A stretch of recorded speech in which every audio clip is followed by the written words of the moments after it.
Conceitos em ciências. Eletromagnetismo. Magnetismo e movimento de elétrons. É muito gostoso pescar. A neblina, porém, faz o entusiasmo diminuir.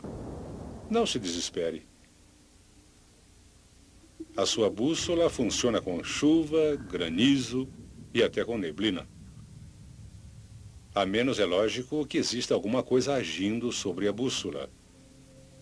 E nesse caso, você poderá ter uma grande surpresa.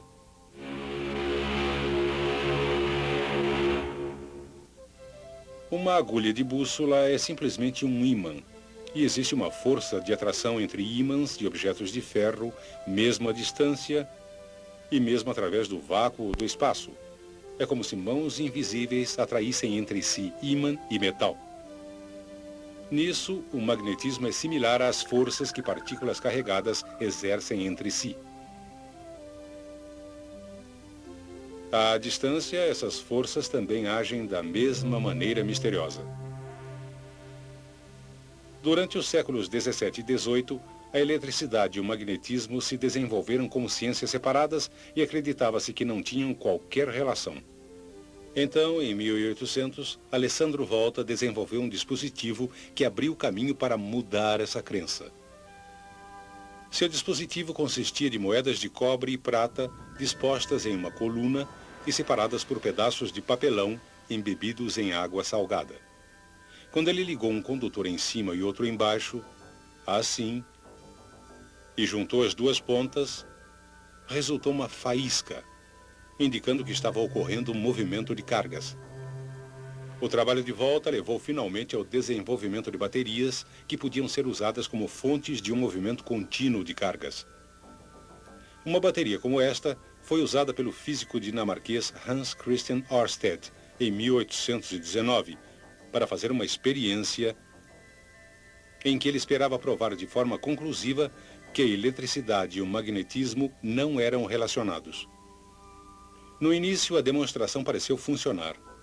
Quando a chave foi fechada, a agulha da bússola, que estava perpendicular ao condutor, não se moveu. Mas quando o professor Ørsted repetiu a experiência, desta vez com a agulha paralela ao condutor, e a chave foi fechada, a agulha da bússola reagiu instantaneamente. Assim, ficou óbvio que a eletricidade e o magnetismo eram relacionados de alguma maneira. Como resultado das experiências de Ørsted, o físico francês André Ampère fez um estudo detalhado do campo magnético ao redor de um condutor onde se movimentavam cargas. Usando limalha de ferro, ele demonstrou que havia um campo magnético ao redor do condutor. O padrão formado pela limalha de ferro criou uma série de círculos concêntricos.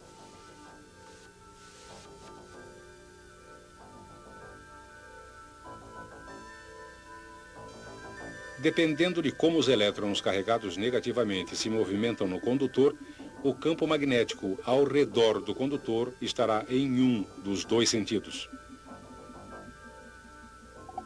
Quando os elétrons se movimentam dessa maneira, o campo magnético ao redor do condutor está nesse sentido. A inversão do movimento dos elétrons não afeta a forma do campo, mas somente o seu sentido. Ao inverter o movimento dos elétrons através do condutor, o sentido do campo magnético também será invertido.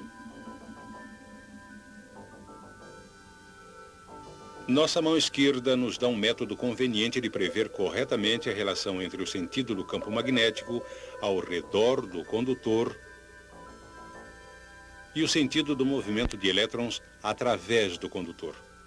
Essa é a regra da mão esquerda para condutores. Diz ela que se a mão esquerda for colocada ao redor de um condutor, com o polegar indicando o sentido do movimento dos elétrons, os dedos encurvados indicarão o sentido do campo magnético. Quando a corrente é invertida, o polegar deve indicar o sentido oposto. Agora, os dedos apontando para o outro lado indicam um novo sentido do campo magnético.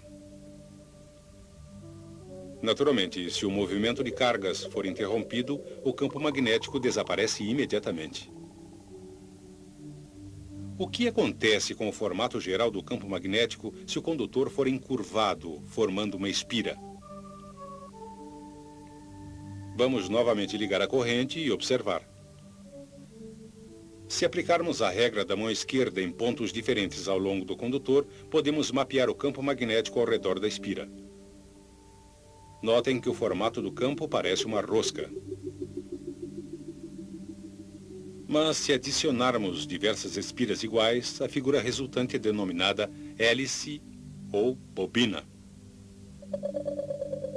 Observando esta bobina em seção transversal, vamos representar os elétrons que se afastam de nós por x's. E aqui embaixo, os elétrons que se aproximam de nós por pontos.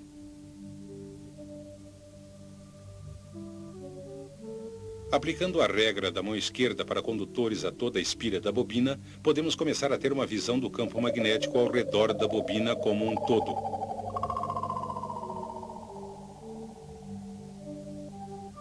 Como a distância entre as espiras da bobina é muito pequena, poderíamos pensar que os campos iriam se sobrepor, assim. Mas não é o que acontece. Os campos magnéticos não se superpõem. O que acontece é que o campo de uma interage com o campo da outra para produzir um campo combinado, como este. Se examinarmos a área entre duas das espiras, podemos ver que dois campos que interagem, na verdade, se cancelam. Essa interação de campos ocorre entre cada uma das espiras da bobina, resultando um campo geral que envolve as espiras e parece uma oval um pouco achatada.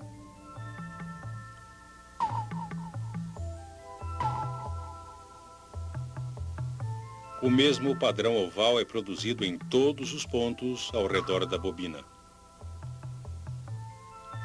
E é a combinação de todas essas ovais que forma o campo magnético de toda a bobina.